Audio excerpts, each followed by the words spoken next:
Hey out there on YouTube, it's FitGirl15. I got a great idea. I had a lady contact me who was having some major pain that she thought was associated to her Bell's palsy, but I'm bringing you my sister here because her case didn't sound like Bell's palsy. I know most of us that have had Bell's palsy have experienced pain, but the stuff that she was describing sounded like a lot more intense and for a lot longer of a duration than what I experienced. And fortunately or unfortunately, my sister actually has a nerve condition as well called trigeminal neuralgia.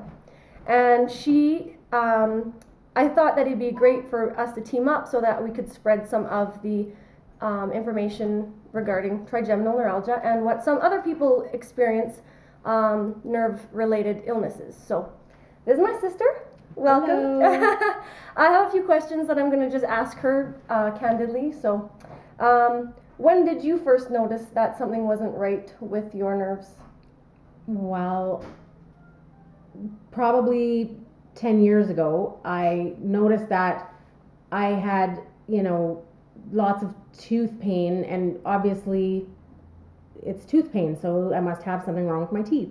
So I went to the dentist, and I was repeatedly going to the dentist. I had fillings removed and replaced, and all kinds of different things done to them. And my dentist finally said, it's really weird that you're complaining about the fillings on that side, you're complaining about the teeth on that side of your face when the teeth on the other side are in way worse condition. And they don't bother you at all. It's baffling. Anyway, we left at that. And that was how long ago? And that was about 10 years ago that I had a dentist tell me that. So, over the last 10 years, it's always been the same side of my face that I've had issues with constantly. And then, it's probably been about 2 years now. I had the pain started to get a little bit more intense, and it just, it slowly crept up, getting a little bit more intense, and again, going to the dentist, getting X-rays, and and explaining, Kate, now the pain, I have a drink of water, and the pain starts to, my tooth just starts aching and aching and aching. I can't get it to stop, and then the pain's going up into my eye, and my dentist is just like, trying to troubleshoot it, because obviously I'm complaining about a tooth. So eventually it just got to a boiling point, and I was losing my mind with pain. Yeah. And on a weekend, of course, because... And this is a lot more pain than I ever felt with Bell's palsy. So I knew that these aren't the same condition. Yeah. So I ended up in the ER because I'm like, I'm going to go back to the dentist. Obviously, they're not open on a Saturday or a Sunday. So on a Saturday, after I was done taking a course, I went to the ER. And I just told them, please just give me something to get me to the dentist on Monday. And they gave me a leave. Yay. Mm-hmm. But when I went and explained to the doctor how the pain was feeling and what was happening, and he said, well, without the okay of a dentist, there's nothing I can give you, but a leave, obviously. And then he had an intern with him, and he was explaining to her how it could be trigeminal, and if it was, what would she give me? And then she said gabapentin. So anyway, off I go, crying my little eyes out because I was in so much pain. And I just headed straight. I don't recommend this, but because nothing that I had tried was successful, I just went to the liquor store and got myself something to drink. And because I don't drink normally, it was quite efficient, and it totally dumbed the pain down to I could get to a manageable level, so I could get through till the Monday. Yeah, to see the real doctor. I saw the dentist that morning. I was waiting outside the door of the dentist that morning. Got in to see them, explained to them your severity, how bad the pain was, and they did a 360 X-ray, and they just said there is no reason why you should be having this pain. And I just said to the dentist, the ER doctor thinks it might be trigeminal neuralgia, and the dentist was like, I have some patients with that. That's exactly what it sounds like you have. Yeah. So then I went straight from the dentist to my regular doctor and explained to him what had been going on, but I didn't mention trigeminal at that point, and told him, what hadn't been working, what worked.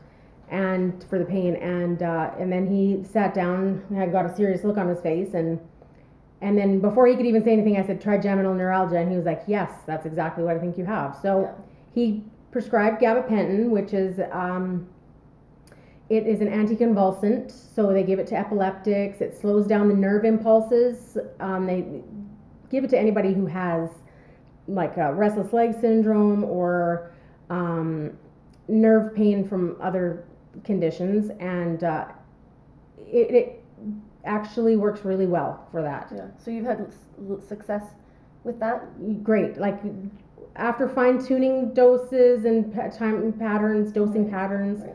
We're And you have a great doctor that's willing to work with you. Oh, totally. If you don't have a doctor that's willing to sit down and troubleshoot, you need to go find a new doctor. Like really, you do. It's true. Yeah. We all need to consider this. Yeah. Okay, great.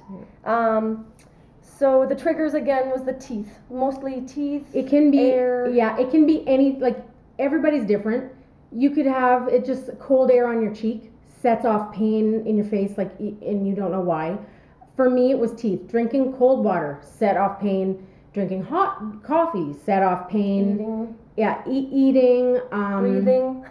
Sometimes, like, and it was literally, you could just split my face right down in half. One even nostril hurt, and the other not. One front tooth hurt, one didn't. Like it.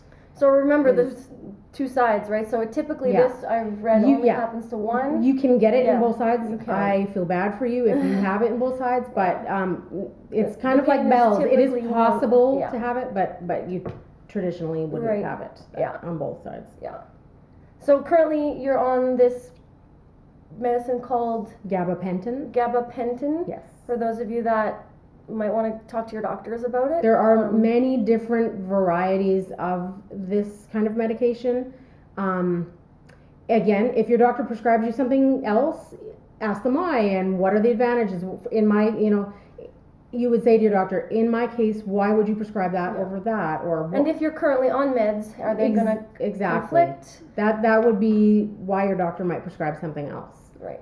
Just because every individual is different and we all have different needs, and your medication are like puzzle pieces, and they try to get the best fit between all the different pieces. Yeah.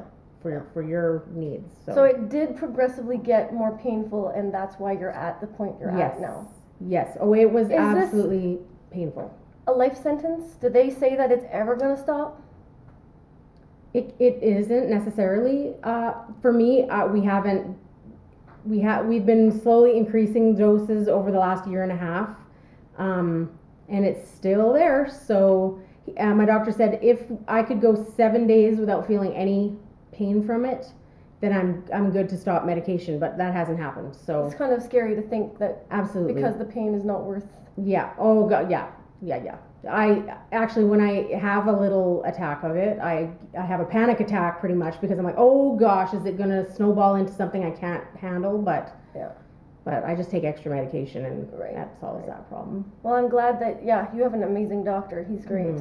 So I'm glad he's there to help you. And so I'm hoping that sheds some light on trigeminal neuralgia for those of you who may be experiencing some pain, who've had Bell's palsy, or maybe think that their pain is related to Bell's palsy. And actually, just because this has just come up with my trigeminal, you can also experience numbness with trigeminal as well as you do with Bell's. Like I do have intermittent paralysis in one eye, and numbness actually in my chin and in on my nose, and but even it comes back. Yeah, it comes back. It's intermittent, so I'll experience and I'll think, dang, it's bad, and then it'll go away. But when I talked to the doctor about that, thinking what is it, he said it's all part and parcel of the same nerve being affected. So that may be why some people think Bell's palsy. Exactly. That's why we're all dealing with this, facial nerves. So I can imagine that some of these things do overlap, and so thank you for shedding some light on that for me and for all of you guys watching. So I hope that helped. Again, always comment, and my sister is always available to answer your questions too. So thanks again, and we'll talk